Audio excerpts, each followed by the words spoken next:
जो धतूरा होता है ना, दर्शन करें धतूरे के, कांटे कांटे सा होता है धतूरा, तो वो धतूरे के साथ में बाबा शूल धारण करते हैं, बेलपत्री के शूल को। ये बहुत बहुत आनंदमय कथा है महाराज जी। जिसके जीवन में हमेशा कांटे ही मिले हैं, बेटी बड़ी हुई तो घर में मायके में दुख देखा, और मायके से गई ससुराल में तो ससुराल में दुख देखा, ससुराल में भी दुख देखने के बाद में भी पति को बहुत कुछ काम खुलवाया, बहुत धंधे खुलवाए, नौकरी लगवाई, पर वो पति बार बार छोड़ कर आ गया, बार बार तकलीफ भोग रहा है, बार बार कष्ट भोग रहा है। फिर थोड़े दिन काम करता है, थोड़े दिन छूट जाता है, फिर व्यापार में बढ़ता है, फिर छूट जाता है, फिर कोई दुकान खुलवाई, थोड़े दिन अच्छी चली, फिर वापस वहीं घर पर आकर बैठ गया। अर्थात उसके जीवन में वो शूलता चल रही है। तो बाबा देवाधिदेव महादेव कहते हैं, ये 3 घड़ी 3 पल 3 नक्षत्र 3 समय 3 दिन में जो शूल मुझे समर्पित करता है, उसके जीवन से मैं शूल हटा देता। वो 3 दिन लिखे स्कंद पुराण।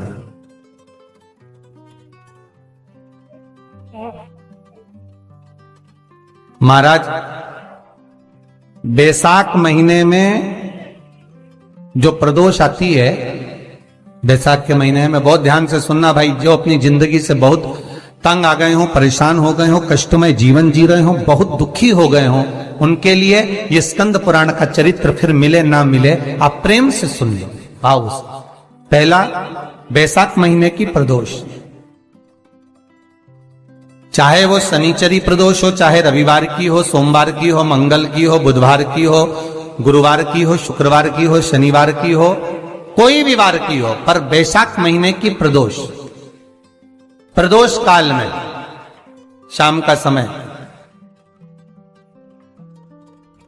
सूर्य डूब रहा हो, बस डूबा ही हो, और उस समय पर सूर्य के डूबन के तुरंत बाद बाबा को धतूरे के साथ में बेलपत्री ना चढ़ाते हुए बेलपत्री के वृक्ष के 7 कांटे बाबा के शिवलिंग पर समर्पित करे जाते हैं महाराज, अपनी जिंदगी में अड़चनों को हटाने के लिए। फिर आप जिस व्यापार में उतरे, जिस व्यवसाय में उतरे, जिस नौकरी में उतरे, आप दिल से करें, आपको तरक्की मिलेगी। आप हार नहीं सकते, नीचे नहीं आ सकते, उन्नति पर ही चढ़ेंगे। एक वैशाख मास की प्रदोष,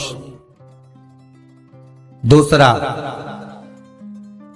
शिवरात्रि के दिन मध्याह्न का समय महाराज,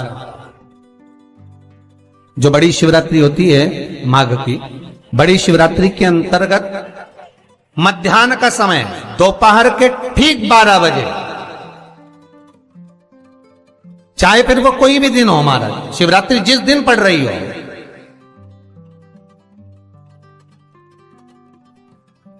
उस दिन भी धतूरे के साथ बाबा को 7 कांटे बेलपत्री के वृक्ष के समर्पित होते हैं महाराज। इसमें आप ये वाले जो कांटे हैं, जो शिवरात्रि के दोपहर 12 बजे वाले हैं, अगर कोई मदिरा पीने वाला हो, व्यसन में डूबने वाला हो, कोई जुआ खेलने वाला हो, कोई गलत वैश्यावृत्ति करने वाला, या अपने मार्ग से विचलित कोई व्यक्ति है, उसके लिए भी ये कांटे बहुत काम आते हैं महाराज। दूसरा, पार्वती तेरे द्वारा तेरे नयन अश्रु से जो प्रगटा हुआ बेल का वृक्ष है, द्वितीय शूल मैं वहां धारण करता, तृतीय शूल, तीसरा शूल जो वर्णन करा गया महाराज, भगवान श्रावण के महीने में जो भी दूसरा सोमवार पड़े, जो भी पड़े, श्रावण के महीने का जो दूसरा सोमवार होता है, उस दूसरे सोमवार में रात्रि के समय पर, अर्थात शास्त्र अब घड़ी और पल का स्मरण करेंगे तो रात्रि के बजेंगे 10 से 12 बजे महाराज, 10 से 12 के बीच में धतूरे के साथ बाबा को शूल समर्पित होता है महाराज। ये भी हमारी बाधाओं को, हमारी तकलीफों को, व्यापार व्यवसाय के लिए, नौकरी सर्विस के लिए, बहुत सारे एग्जाम में आप बैठ लिए, गवर्नमेंट एग्जाम के लिए बैठ लिए, नहीं हो रहा, ये 3 बार मेरे शंकर को बेलपत्री के वृक्ष के शूल समर्पित होते हैं, उसका आनंद पाना और उससे अपने को सुख प्राप्त करना।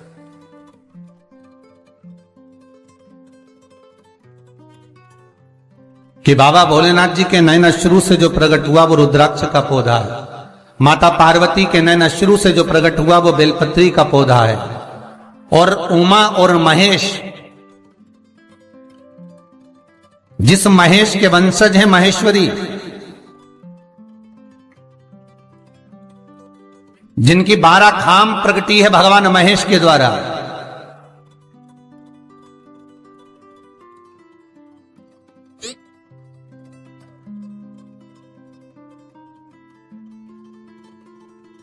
वो महेश और उमा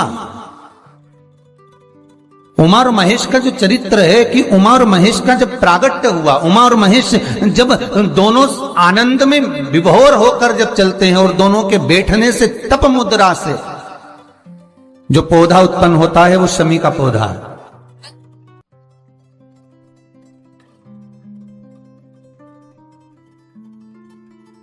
शमी का पौधा।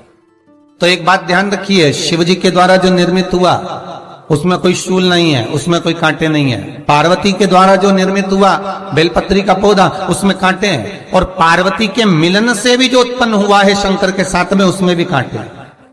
शमी के पौधे में भी कांटे हैं, शमी के वृक्ष में भी कांटे हैं।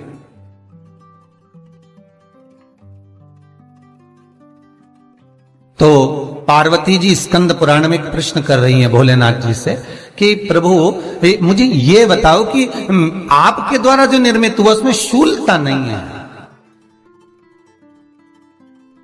पर मेरे द्वारा जो निर्मित हुआ उसमें शूल क्यों आया है, उसमें कांटा क्यों आया है?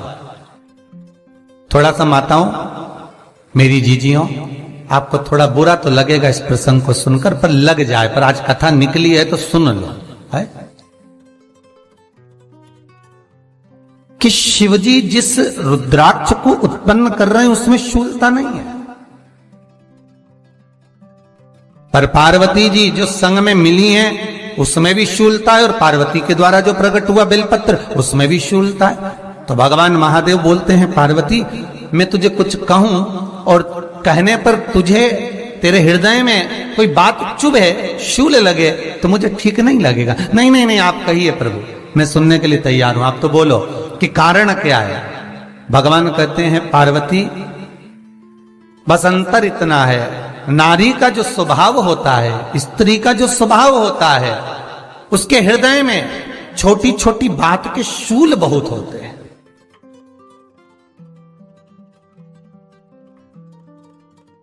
जेठानी ने ये कह दिया, देवरानी ने ये कह दिया, तुम्हारी मम्मी ये बोल दी, तुम्हारे पापा ने ये कह दिया, तुम्हारी बहनों ने ये कह दिया, तुम्हारे भाई ने ये कह दिया, तुम्हारे रिश्तेदार ने ये बोल दिया। ये नारी के भीतर ये शूलता रहती है। तो पार्वती जी बोली कि जितना तप आपने करा उतना तप मैंने करा, और जितनी साधना आपने करी उतनी साधना मैंने करी, और जितना आराधना दिल से आपने करी उतनी आराधना दिल से मैंने करी, फिर इसमें शूलता कहां से आ गई? भगवान शिव बोले, बस पार्वती बात इतनी सी है कि जब मैं आराधना करने बैठता हूं तो मेरी दृष्टि में सम्मुख में कुछ नहीं होता। जब मैं आराधना करने बैठता हूं तो मेरी दृष्टि में, मेरे सम्मुख में कुछ नहीं होता कि कौन ने क्या करा है, कौन ने क्या बोला है, कौन क्या कर रहा है, उससे मुझे मतलब नहीं होता, उससे मुझे कोई मतलब नहीं। पर पार्वती जब तू आराधना करने भी बैठती है ना, तो तेरी चित्त वृत्ति में कहीं ना कहीं किसी ना किसी रूप में कोई शूल आ ही जाता है।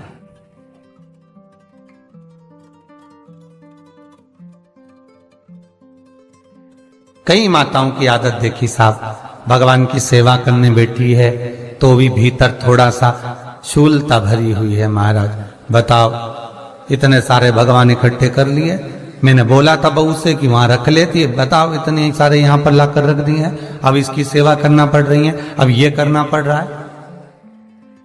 प्रसाद लेने के लिए रसोई घर में गई, भगवान का भोग लगाने के लिए, तो उसमें भी शूलता आ गई। इतने घंटों से मैं सामान ढूंढ रही, फ्रिज में मिल ही नहीं रहा, मैंने रखे गई थी, भगवान जाने कहां चले गए। भगवानों को वस्त्र पहना रही है तो शूलता है। अलमारी का ड्रॉज खोला, इसमें मैंने सामान रखा था, ना जाने भगवान का श्रृंगार कहां चले गया, कौन ने हाथ लगाया, फिर शूलता आ गई। भोजन करने बैठे तो शूलता है, कोई कार्य के लिए जा रहे हो तो शूलता है। अर्थात कहीं ना कहीं नारी के जीवन में शूलता बनी हुई है। और पार्वती, जब तुम भजन करो, तप करो, साधना करो, भक्ति करो, उसमें शूलता नहीं होना चाहिए। श्री शिवाय नमस्तुभ्यम। आपको इस चैनल में गुरु जी द्वारा बताया गया उपाय बताएंगे, जिससे करने से आपके दुख समाप्त हो जाएगा। ऐसे ही गुरु जी द्वारा बताए उपाय जानने के लिए हमारे चैनल को सब्सक्राइब ज़रूर करें। महादेव की कृपा आप पर और आपके परिवार पर हमेशा बनी रहे। हर हर महादेव।